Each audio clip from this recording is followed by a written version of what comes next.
No, she wasn't ready.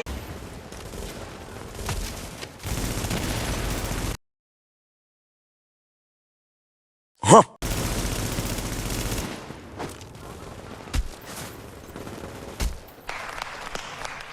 What is going on, everybody? It is your boy Nothing But Skills, and today I'm bringing you another division video. Today's video is going to be focused on the build I've been using a lot in Last Stand and in Skirmish. Everybody keeps asking me, hey, that doesn't look like the striker build that you put out, and you're right. I don't run the same striker build that I run in the Dark Zone that I run in Last Stand, and that's because everything gets optimized to a certain level. Remember, gear pieces stop at 1272 versus the 1401 if I was running in Dark Zone, and I feel that stacking a little bit more firearms is better than stacking stamina in Last Stand and Skirmish. So we'll get into exactly how you need to have your gear set up and how it's going to look once you get into Last Stand and Skirmish. But before we get into the video, guys, I just want to say thank you guys for all the support. Remember, if you're new to my channel and this is the first time you're watching a video, hit that subscribe button. If you guys enjoyed this video, hit the like, and as always, if you have any questions after watching this video, use the comment section down below. So let's get into the video. The first thing you're going to notice is my primary firepower is 352,000. That's firearms of 6,600. My toughness is 482,000. That's stamina of 6,500, and my skill power is 88,000, and that's electronics of 2,900. Now, me running this gear set like this is going to put me right at 6,000 stamina once we go into Last Stand. As you see in the video right now, this is what I actually look like once I'm in Last Stand, and that's because everything gets dropped down to 1272 max. So if you're running your stamina at 6,000 when you're in the Dark Zone, it's going to be a lot lower once you go in there. So now we're going to get into the setup, and I'll explain to you why I think 6,000 stamina is perfect for Last Stand and Skirmish. So for the chest piece, it's rolled stamina. It has health, exotic damage resilience, and ammo capacity. On this build, I'm not going to be stacking any more exotic damage resilience. Now, I know that's really bad for when you fight Predator's Mark. In all my builds, I usually like being around 24%, but on this build, I want to have a little bit more critical hit chance just because I'm running an assault rifle. The mods I'm running are firearm mods with critical hit chance. For the mask, it's rolled stamina. It has critical hit chance and blind and death resistance. Now, a lot of you might not have critical hit chance here. You might have exotic damage resilience. If you like playing with more exotic damage resilience in Last Stand and Skirmish, go ahead and do that. I'm playing on aggressive side with more critical hit chance and a little bit less exotic damage resilience. For the mods, they're firearm mods with critical hit chance. For the knee pads, it's rolled stamina. Major attribute is critical hit damage. Minor attributes are bleed resistance, blind death resistance, and burn resistance. So some of you might say, hey, I roll health on here. That's perfectly fine. If you want to have a little bit more toughness, roll health on your knee pads and backpack. I want to have a little bit more damage, so I roll critical hit damage on my knee pads and my backpack. The mods I have are firearm mods with critical hit chance and performance mods with first aid self-heal. For the holster, the major attribute is critical hit chance, and then I'm running performance mods with first aid self-heal. For the gloves, they're rolled firearms. They have critical hit chance, critical hit damage, and assault rifle damage. Remember, this is key when you want to put out as much damage on whatever weapon you're going to run. So if you're going to run an assault rifle, you need to have assault rifle damage on your gloves. If you're going to run SMG damage, you need to have SMG damage on your gloves. And that goes for every build. If you're going to run a sniper rifle, marksman rifle damage. If you're going to run a shotgun damage, and so forth. So you're going to have SMG damage, assault rifle damage, marksman rifle damage, and shotgun damage, and even LMG damage. For the backpack, it's rolled firearms. It has critical hit damage and burn resistance. Now, if you want to stack a little bit more health on here so you can have toughness, just like on the knee pads, you can roll health on here. I personally like having critical hit damage just because I'm already going to be capped out at stamina of 6,000. I want to have a little bit more damage output, so I'm going to stack critical hit damage on my backpack and my knee pads. For the mods, they're firearm mods with critical hit chance and performance mod with first aid self-heal. For the weapon, I'm running an LVO AC. Now, if you have a lightweight M4, that's perfectly fine. These guns are exactly the same thing. Just the recoil pattern is a little bit different. It has 24% enemy armor damage. It has 20.5k base damage. The RPM is 850 and the mag size is 30. The talents I have responsive. Damage is increased by 10% when closer than 10 meters to the target. It has deadly. Critical hit damage is increased by 15%, and then it has unforgiving. Missing health segments increase your damage. One missing segment gives you that 10% extra damage. Two missing segments give you that extra 25% damage. That talent works really good with strikers since you will have your stack up. You might drop under one missing segment and then you'll get that extra 10% damage on top of responsive and then whatever damage you're putting out. The way I have this gun modded is my optics has a critical hit chance, critical hit damage, and headshot damage. My loud vent brake has 19% critical hit damage, 3% critical hit chance, and 5.5% headshot damage. The small grip has 19% critical hit damage, reload speed, and optimal range. And then extended magazine has magazine size, critical hit chance, and rate of fire. For my secondary, I'm running the Showstopper, and I personally like running the Showstopper on all my striker builds. It gives you the fastest way to build your stack. So for my secondary, I love running the Showstopper. A lot of you watch me on stream and you see that I use my Showstopper to build my stack. I think 45 shots with the Showstopper gives you 100% stack.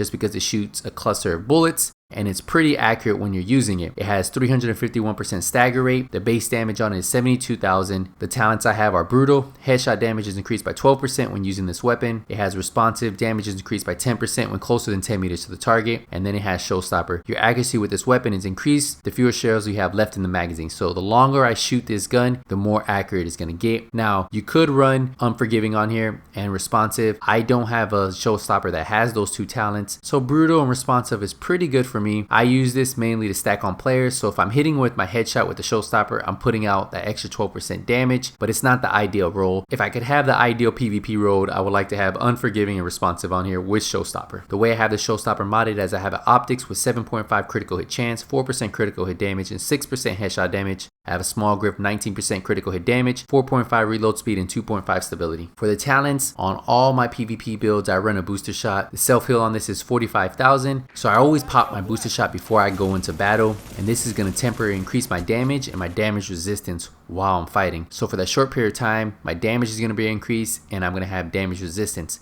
So that gives you a slight advantage on your opponent if you pop this right before you go into battle. My second go-to skill that I always run is Immune Box. This is going to give me a bigger heal than my booster shot, and then also if I'm bleeding, once I drop it on the ground, I'll be cleansed, and then also when I explode it, I'll get that extra heal. If I want to leave it on the ground and run in and out of the Immune Box, I'm going to be cleansed every time I do that. So that's why I recommend you running an Immune Box, because your heal is going to be a lot better than you running a booster shot or overdose with the amount of skill power we're running in 1.8. So for the talent, since this is a PvP skirmish and last stand build, I run triage, heal an ally with a skill to reduce skill cooldowns by 15%. Remember, you don't have to shoot your skills on the ground. As long as you pop your skill right next to somebody, triage will go off. I like running critical save, use a medkit during low health to increase that damage resistance by 20% for 10 seconds. Combat medic, use medkits near allies to heal group members and proxies within 20 meters by 40%. And then strike back, reach low health to reduce active skill cooldowns by 20%. So that's going to let your skills come back a little bit faster running strike back and triage. If we go into my character, you're going to see my critical hit chance on my LVOA is 32%. My critical hit damage is 117%. My headshot damage is 87%. The stability I have on this gun is 30% because of the 5-piece striker. My enemy armor damage is 39%, which is good for when I want to build my stack on NPCs. I can mow through them, especially in the last stand. When you have NPCs running around, you can build your stack on them, and this enemy armor damage of 39% is really good for that. My max health is 323,000. My armor mitigation is maxed out at 33%. My exotic damage resilience is a little bit lower than I like having it. It's at 11%. I like having mine at 22 to 24%. My bleed resistance is 33%. Blind death resistance is 48%. Burn resistance is really good at 50%. I don't have any shock resistance, which I would love to have, especially for PvP and everybody throwing shock grenades and having a shock turret. So this pretty much wraps up the video, guys. I just want to say, if you guys still have any questions, use the comment section down below. I'm trying to use a lot more high-end weapons, so you guys know that using exotics aren't the only way to get kills. I'm running a lot of high-end weapons lately, and that's just for you guys, the subscribers, to know that, hey, if you guys have a high-end weapon, you could still get a lot of kills. If you watch the end of this video, I'm gonna finish with 33 kills in last stand. So that's how I'm gonna finish off this video. Keep watching, and remember, if you have any questions, let me know in the comment section. If you guys are new to my channel and this is the first time you're watching a video, hit that subscribe button, and if you guys enjoyed this video, hit that like. If you don't see me in last stand, if you don't see me in skirmish, if you don't see me in the dark zone, it's only a matter of time. Nothing but skills is out.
neutral.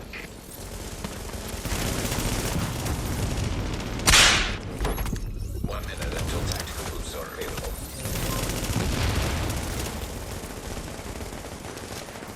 We own Bravo.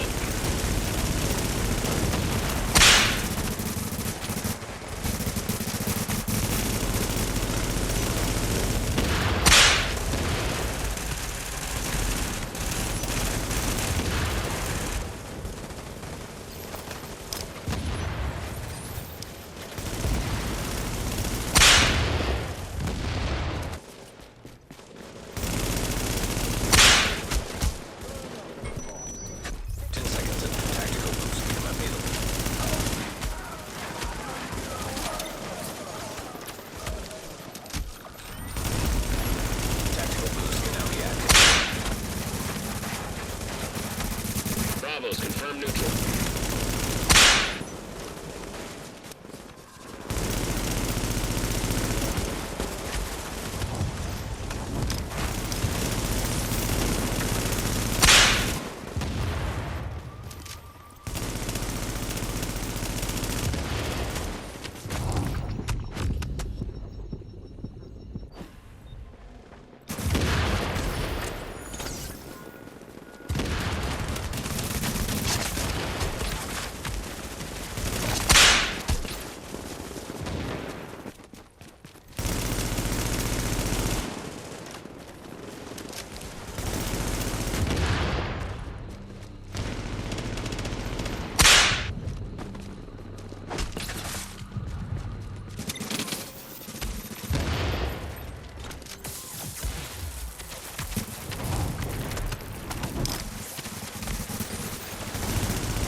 Rogue agents are assaulting the fortification.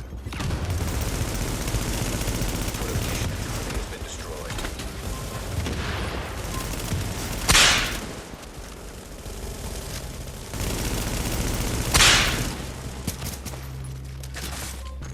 Fortification at Charlie is under attack.